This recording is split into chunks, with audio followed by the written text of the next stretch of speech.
91 সালে জামাত ইসলামী স্বাধীনভাবে ইলেকশন করেছে, কোনো দলের সাথে কোনো জোট করেনি। 18টা আসনে আমরা বিজয়ী হয়েছি।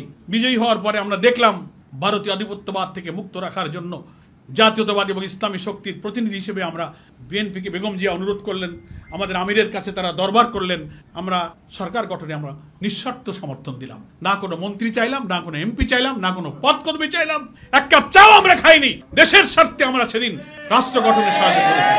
তার বিনিময়ে কি দিলেন? পরের বছরই আপনি গোলাম আজমকে গ্রেফতার করলেন, ক্যাম্পাসে ক্যাম্পাসে আমাদের ইসলামী ছাত্র শিবিরের ছেলেদেরকে শহীদ করতে লাগলেন। এই তো তার বিনিময়। আমরা তো তা কোনোদিন বলিনি। তারপরেও তো 2000 সালে এসে আমরা আওয়ামী ফ্যাসিবাদের বিরুদ্ধে সব দুঃখ, সব হত্যাকাণ্ড ভুলে তখনও আমরা আবার রাজনৈতিক জোট গঠন করেছি।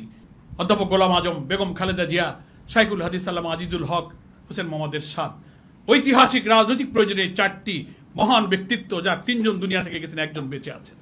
সেই ইতিহাস সাক্ষী আজকে যারা এই বক্তব্য দেন, সেই ইতিহাসের দিকে তাকিয়ে দেন, কেন সেদিন জোট করেছিলেন?